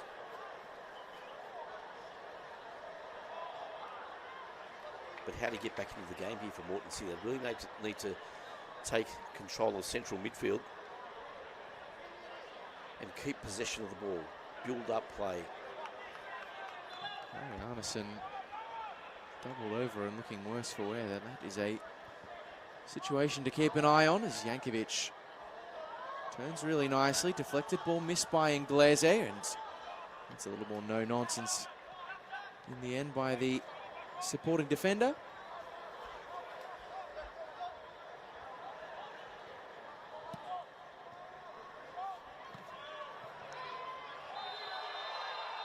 This is a really tough position to be in if you're Moreton City, isn't it? Because obviously everyone's aware of what the point would do, right? And you want to go and chase it. But you could lose tonight and still end up getting there. The odds, you know, Broadmeadow, Sydney Olympics, wouldn't just need to win against Broadmeadow. They'd need to win fairly modestly as well, or fairly significantly, I should say. Well, if you look at the goal difference, you know, if this game if it stays as is and South Melbourne win by 1, that would drop the goal difference for Moreton City. But if Olympic win by 2, they're a good chance they'd probably go through. It would require, as things stand, Moreton City with a positive goal difference of 1, Sydney Olympic -2. So it would take a 3-0, assuming this one stays the same, which, given Sydney Olympic went down in another one of Group A's 3-2 thrillers to Broadmeadow Magic at Kogarah. It's no sure thing. That was beautiful footwork from Bernarda to generate the free kick.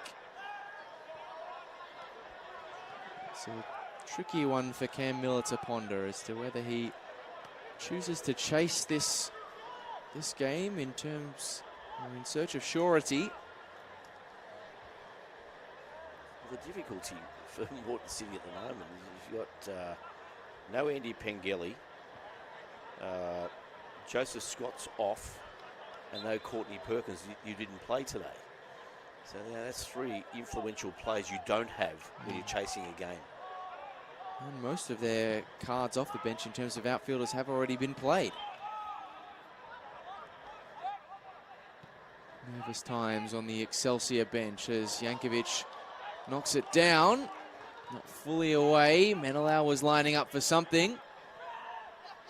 And he might still get a chance. Menelau! Oh! Whistling past the post. And Nathan Foster is a very happy man to be taking a goal kick at the end of all of that. Yeah, I think the flag went up for offside somewhere. But once again, South Melbourne with a lot of bodies forward, a lot of pressure on the Moreton City defence. A shot from the edge of the box, and we see another substitution for South Melbourne. Jack Pope on the way. Seb Pasquale getting an early leave of absence. And you would imagine that's another chance for Kahadzic to rest one of his key contributors, give them a nice early break. He's got an amazing work rate, Jack Pope. He played a decent game last week against Broadmeadow. And a player that would just run all day and tackle all day.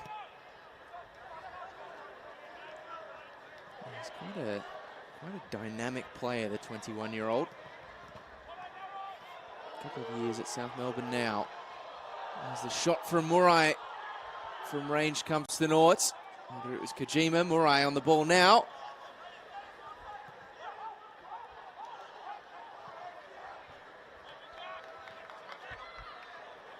It's been a while since we've seen Excelsior give Javi Lopez something to think about. And maybe getting Kitetsu Kojima forward again in those sort of pockets to shoot. Yeah, the player they really need to get back into the game here is this player here, Murai. He's more than capable of unlocking a defence. If they get him on the ball in good areas, he can conjure something up. But once again, Moreton City, they always look out of it sometimes, but they're never out of it.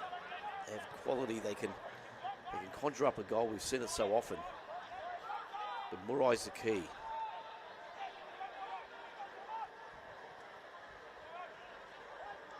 And they are a team who can flip the switch on you when they have the ball very swiftly.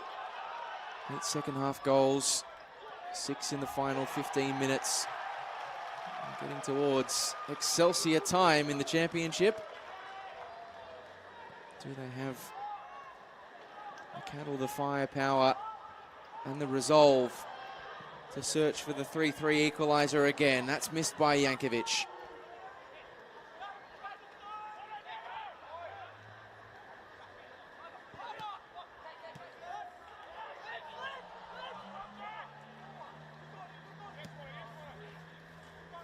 Interesting that Kojima has come into a bit of a central area as Laval is harassing and haranguing Jamie Waddington. The 19-year-old equal to the task that time. Luka Jankovic, a bit more room to work with for Excelsior this time, but not the best placed pass and easy pickings for Lucas Inglese. But Kojima's asked to move everywhere. We saw earlier on there, Kojima goes forward, Murai sits deep. A lot of interchange happening out there. Two teams and two coaches who are very big on the movable feast when it comes to players. Yeah, certainly. There's no static play there. Everyone's interchanging, everyone's moving. It's very fluid. But we always see, and that's the beauty of football. If you can get teams to function like that without compromising organisation, you've got a team on your hands. So Stamen Anderson will be gathered in the end by some of the kids under the roof, hiding from cover from the rain. Haven't seen too much of the 22-year-old this evening. into the attack in place of Jackson Courtney Perkins, and not for the first time tonight, a less than desired sight for Cam Miller. As midfield maestro Lachlan Sayers he's down on the deck. He does have that strapping on and above the knee, and again, we're not lip readers nor qualified body language doctors, but Well, we got up pretty quickly, Lachlan says. Might have been a mosquito bite, not sure. Sorry, I thought I'd throw in one joke for the evening. no. You have two. Go for gold. Go for gold. If that's how you plan to start, you've more than earned a second. Coach I once had used to always say that whenever I got injured, he'd always go, "What's wrong? Mosquito bite." And I've been using it ever since.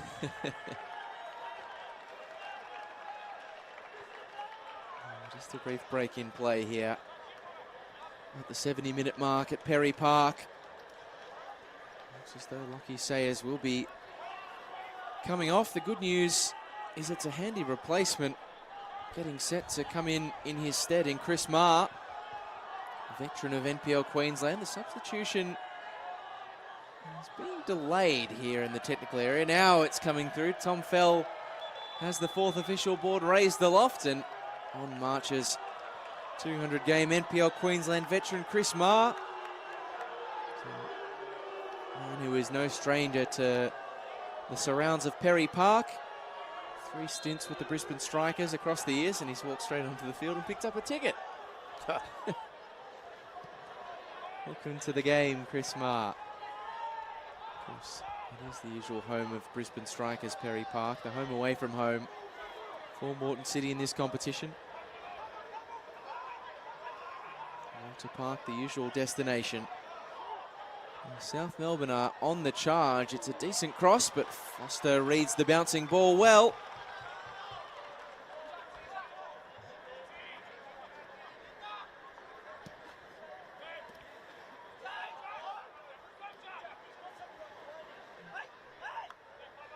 Maybe down south at Belmore, there's just a bit of belief starting to grow at Sydney Olympic. Although they, more than anyone would know, that a 3-2 scoreline against Moreton City Excelsior late on in the game is by no means assured of a winning result at full time. Well, if Olympic don't qualify, they're probably going to be kicking themselves. If you look at what's happened to them, they've copped some really late goals. We saw Moreton City scored in the 97th. We saw South Melbourne beat Olympic with a last-minute goal, 2-1. So yeah, they probably feel as though they should be a bit higher up. Yeah, that 2-1 game in particular was, I think, the one that will really burn, because not only were they ahead on the scoreline, but they were in the ascendancy of that game for a long time, and South Melbourne just managed to pinch it right at the end and create a match that Sinisa Kahajic said was certainly one of the high points of his career as South Melbourne manager. Still only 27 games into his tenure, and while they look so composed, controlled, professional now, it is easy to forget that they were at one point in the NPL Victoria season this year in the relegation zone under Esteban Quintas. Yeah, that was amazing, a club of that size, but that can happen. You know, there's little things. Things don't go your way. They were probably playing a different brand of football, and Kahazic has come in and given them a lot of belief and resurrected their career and their season. This eventuality, staring down the barrel of 6 on the spin to start the championship, seemed a mile away back in May.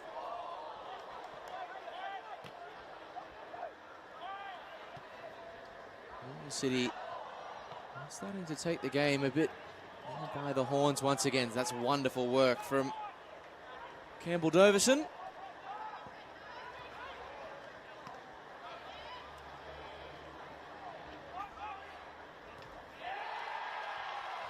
I get the sense that Excelsior are committing a few more forward in their search to draw level in this game once more, but they will have to be wary of that transitional threat that South Melbourne have got, particularly with they're blessed with a number of fleet-footed players off the bench at the moment. A real mosquito fleet with the likes of Campbell Doverson and Jack Pope, who can carry the ball and move it very quickly. Yeah, Moreton City has certainly tightened things up. That's also coincided with South Melbourne's just dropping the intensity a little bit. And this is where a real chance. There'd be a big one here for Moreton City. Excelsior! Down goes Seita Murai. Perry Park asked the question. Zach Keenan does not oblige the appeals. Moreton City nearly fashioning something out of thin air. Bent ball. Sits up perfectly for Yankovic. Moreton City! Oh. Pull another piece of Moreton City magic out of the hat. And you just knew in this game that the Yankovic name would have a say. And it is Luka Yankovic for the second time in the space of a week, who comes off the bench and makes it 3-3 for Excelsior.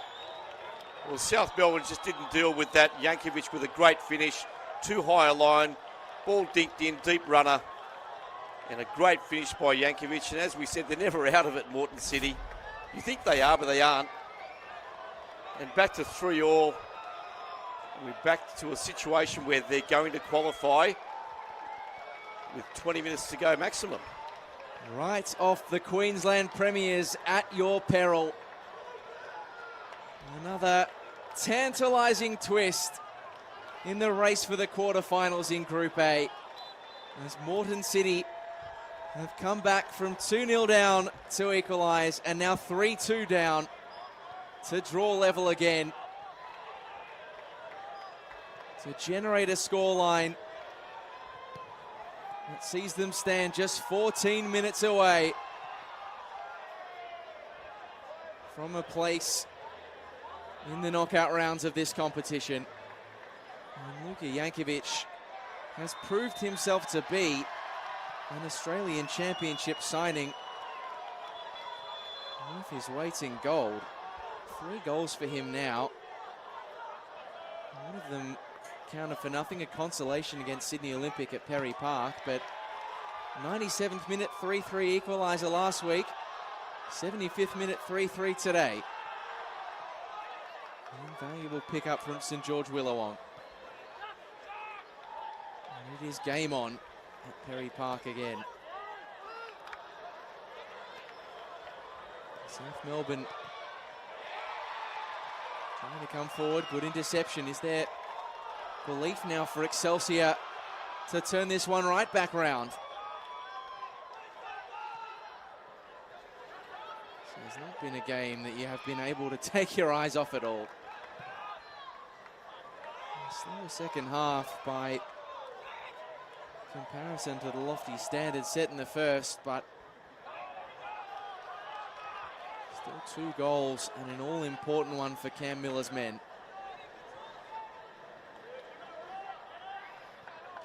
There's also going to be an element of fatigue for both teams here. South have made a lot of changes. Both teams have actually made a lot of changes, trying to freshen their team up, but it's going to come down to that moment. It could be a bad pass, it could be an act of brilliance.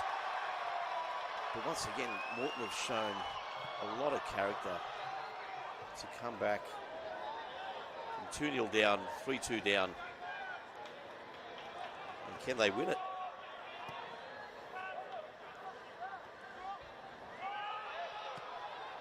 It's a second ball that's worked out nearly nicely for Moreton City. This is an end-to-end one at the moment as Laval goes for glory. We've arguably seen one of the best goals of the tournament. I don't think it's arguable, in fact, in this fixture. Manny Agwek scoring from it just inside his own half against Moreton City in round 2. Really, Laval is not going to join the Hall of Greats with that effort.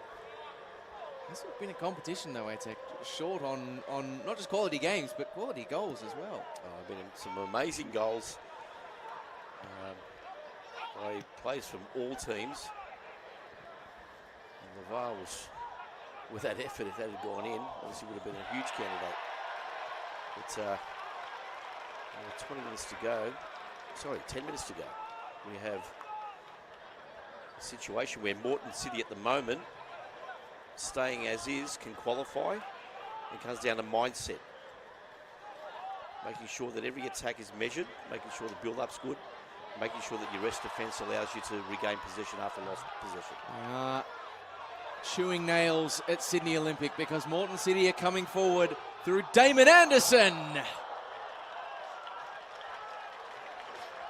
Sails away from the goal frame. You fancy that Javi Lopez would have had it covered. But right now, the way this one is poised, all of a sudden, it is Moreton City who are looking like they could snatch the 3 points.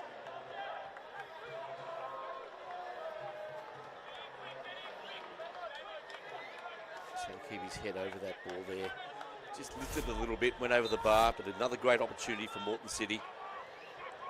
And the subject of great moments, we've just seen an Australian Championship debut for Thierry Papadimitriou, 20-year-old who made his senior South Melbourne debut back in August against Avondale. Actually a junior coach at the club as well. Doverson's in an offside position, so he couldn't chase that, but decided to anyway.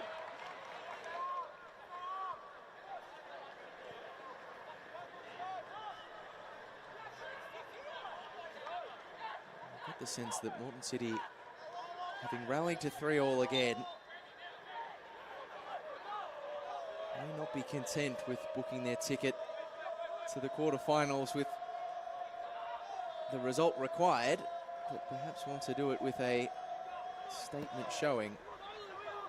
Of course, these two sides, should they qualify for the knockout rounds, in the case of Moreton City, will play against the top two from Group C.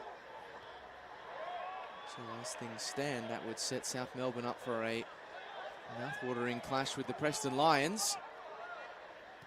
Moreton City would be on course to travel to Bruno Fornaroli's Avondale. Plenty to like about those two potential quarter-final meetings. They are as yet not locked in. The Preston Lions have a tough game against Avondale, and Spirit have a tough game in Canberra against Canberra, Croatia.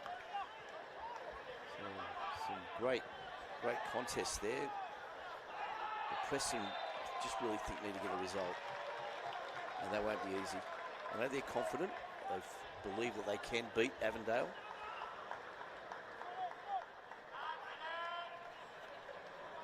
It's a task easier said than done so far. Victorian sides have, by and large, been really moving with some serious swagger in this championship competition. Picked up 43 of a possible 60 points so far for the Victorian teams. Preston the only one to have tasted defeat so far. Heidelberg and Avondale, of course, the other two undefeated. Still so much to shake out across the course of this weekend. Group A could be done and dusted in 8 minutes time plus stoppage, though. Moreton City have been late show specialists in this competition, so it has proved to be again. The question remains, do they have more drama to deliver? It can maybe be explained by the amount of changes and substitutes for South, but the only thing of note about the equalising goal through Luka Jankovic is it was a surprise how easily South Melbourne afforded the opening to their opposition. It was nice play in the lead-up, but you can see the deep runner. I just thought they were a bit flat-footed. So allowed him to just dink the ball in behind, and in the end it ended up being a very easy goal, but I just thought that was poor defending by South given the scenario. and the deep runner. Ball has stayed tight. South Melbourne still favoured. Scan the QR code on screen to cast your vote. It's anyone's guess where this one is going in the final 10. South Melbourne counter through Bernarda. Could he break Moreton City? Excelsior Hearts! He wasn't far away from doing so. He's already scored one great goal tonight. Centimetres wide of a second. Yeah, great effort there by Bernarda. He has pace, he has a great left foot. And a good shot just wide of the post. And he's capable of that, Bernarda. He's got those big legs, big, strong, powerful running action. And let off there for Moreton City. What is in the water at Excelsior? We're staring down the barrel of potentially 2 back-to-back 3-all draws, which is not very often you see that in football for one team. Yeah, usually they've been down and out. They've managed to come back. It's been a spirited showing as Lampard bends the ball in. Kept alive by Painter Andrews. But not much more than that. Kojima into a central area. Excelsior is happy to slow things down a little bit here. And you can see in the build-up here with the back three. Kojima goes high. 2 screeners at times.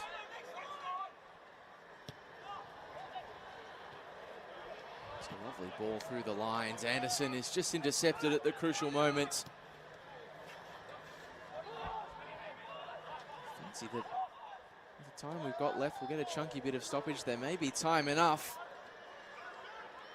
for opportunities for both of these sides to claim the 3 points outright. Excelsior need it far more than South Melbourne do.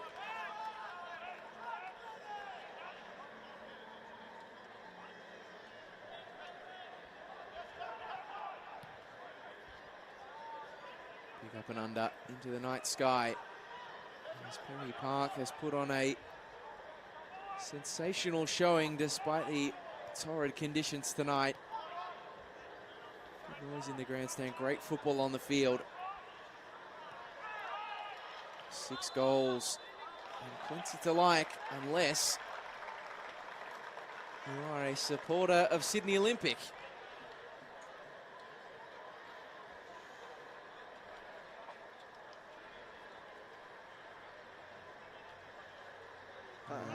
Hard to pick a man of the match for this one, don't you think? Just think Kojima's been really good for Moreton City. There's been a lot of players who have exploded into the game, done a lot of very good things in quick succession, and then not been cited as well for a period.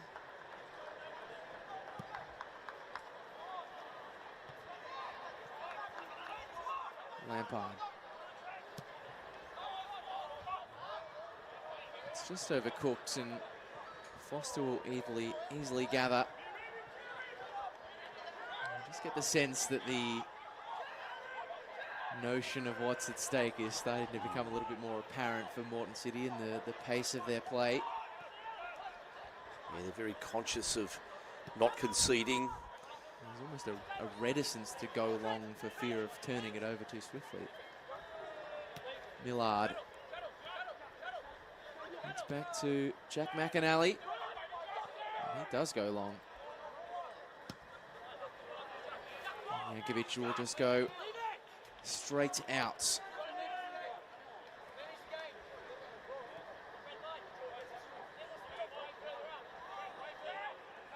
If Moreton City are to qualify off the back of this result, you cannot say they have not deserved it. They have had to battle harder than most to put themselves in this position. Remember, there were goals down against Sydney Olympic last week, battled back to make that one 3-3 in stoppage time. 2-0 down in this one, back to 2-2. Copped a Charlie Leach sucker punch early on into the second half. Found an equaliser with 15 minutes to spare through Luka Jankovic. The first time in quite some time as well that Queensland Tide has gotten a positive result against Victorian opposition. In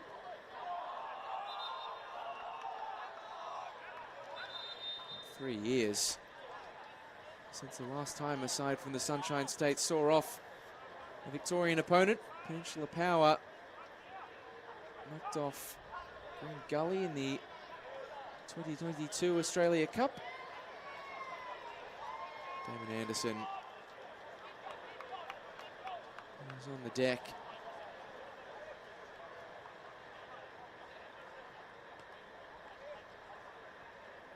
Just waiting for some medical attention.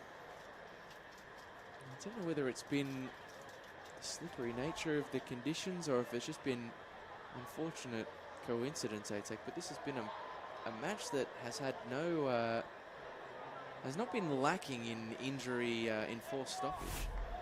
No, there's been a lot of stoppage time, and I'm just curious as to see how much is added on here. And so I just keep thinking about, what's the strategy right now? You've got not long to go, maybe 5-6 minutes of extra time. What are you going to do? A lot of coaches will actually say, listen, just sit deep. Not too deep, but deep enough to nullify the opponent. Not get caught, don't lose the ball in key areas, slow the game down. Tom Fell has added 5 minutes of stoppage onto this game, into which Noah Anderson will return, but owing to his injury, we're going to get stoppage time on stoppage time as Jack Painter-Andrews tries to do his best Nicola impression. And now we'll get a second opportunity. Best seats in the house there for those Moreton City fans on the right. Might be closer to the action. And what a game they've been treated to at Perry Park. In from Painter-Andrews. Away by the Moreton City defence. A full stretch slide from Menelau. A full-blooded challenge as well. And a free kick coming for South Melbourne in a reasonably promising position. It's probably not a great foul to be giving away just there. Was beaten and threw the hip out. You see ball one back, great work. And here, it's a dangerous area. I don't know what he's complaining about. 2 slide tackles on polar opposite ends of their effectiveness there. Menelau's was fantastic. Arneson's not quite the same, and it's created a difficult situation in stoppage time here. Jordan Lampard and Jack Painter-Andrews standing over the set piece. They're still keen, going in with 6 wins as Lampard goes for it and brings the best out of Foster. A solid save down low to his left to drive away a stinging effort from the fullback. Yeah, great shot by Lampard. He's so capable. He has an amazing shooting and passing range. As we see him now with the corner. Danger for Moreton City. Just can't cop a goal here. Corner winner. Now the corner taker. And this time it is well clear. Pope pings it to Doverson. Crosses into a decent area. Moreton City heads first to it and well favoured. And that is a pressure relieving and most importantly time sucking free kick for Moreton City. Just need to get this ball forward, preferably in possession, and end the action at the other side of the park. Whatever it ends up with, a goal kick, a free kick. Nathan Foster will be looking to get this one as far as he possibly can. He's done a decent effort as well, it must be said.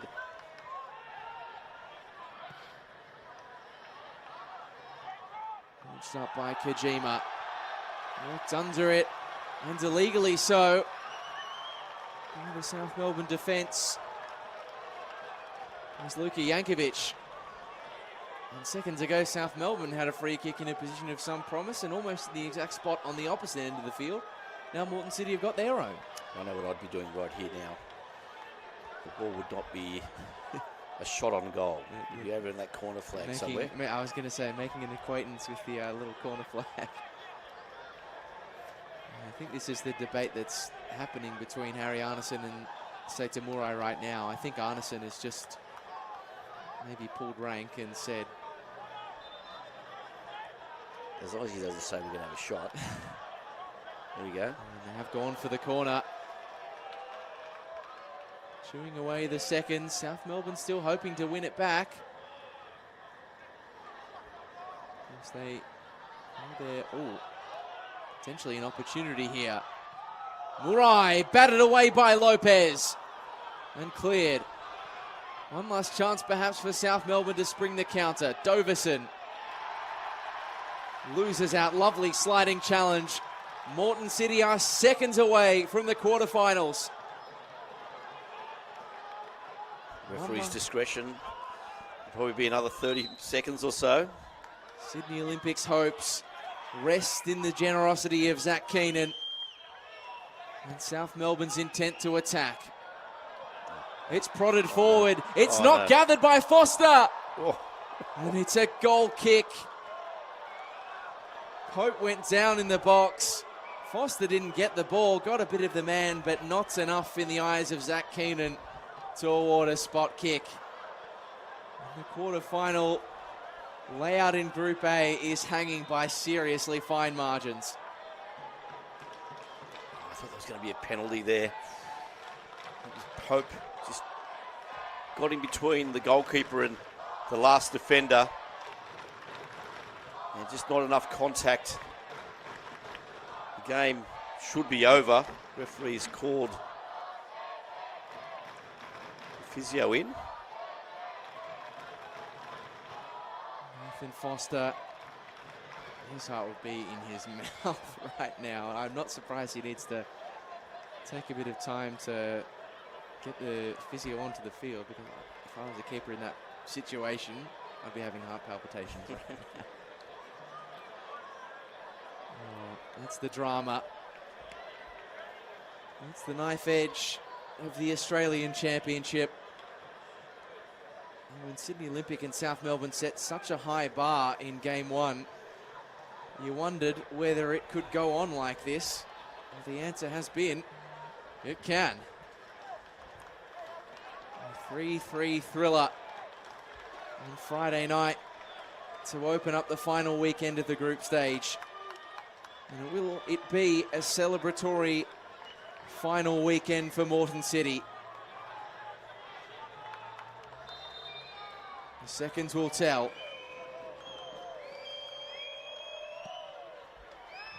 Launched high by Foster. Not into touch. And still we go on at Perry Park.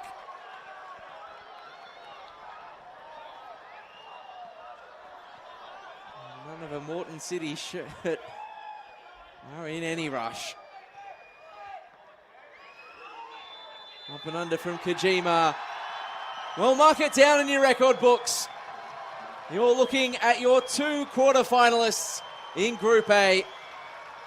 The spoil shared at Perry Park in a 6-goal epic, at the end of which Luka Jankovic is the hero. He sent Moreton City through to the quarterfinals. And the side from the Sunshine State will go on to the knockout rounds alongside South Melbourne. The full-time score at Perry Park: Moreton City Excelsior 3, South Melbourne 3.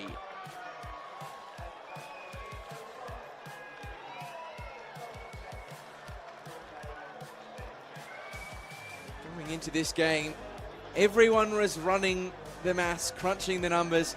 How would it work? How would this game shake out? What would Moreton City Excelsior require to secure a draw against South Melbourne?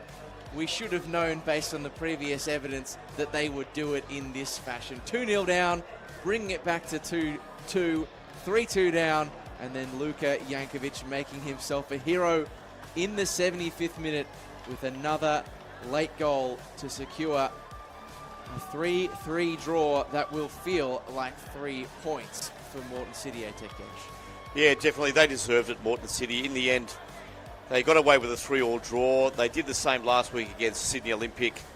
They started the tournament a little bit slow, lost the first couple of games, but really came back into their own. They lost some key players throughout the game and before the game. Courtney Perkins was out. Pengelly was off. Scott went off. And for them to come back and score that goal right at the end, they deserved it. 3-all. South Melbourne, they've been amazing throughout the tournament. They'll move on to some big games now. Sydney Olympic played some great football as well. They'll be really disappointed.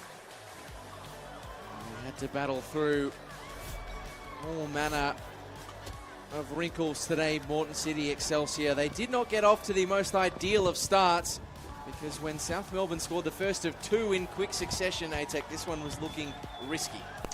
Yeah, they're more than capable of scoring a lot of goals, South Melbourne. We saw there Uchida, who was taken off at half-time, create the first one for Ollie Laval. We saw this beautiful finish there by Bonata with that wonderful left foot of his. And at this point in time, we just thought Moreton City are going to be in big trouble. And under these conditions, difficult. And this was a wonder goal here, beautifully finished by Kojima to get Moreton City back into the game. So good from Keitatsu Kojima, and it's not the first time. It was the goal that brought the belief back in Brisbane for the Queensland Premiers. And it wasn't long before they found level footing through Declan Smith.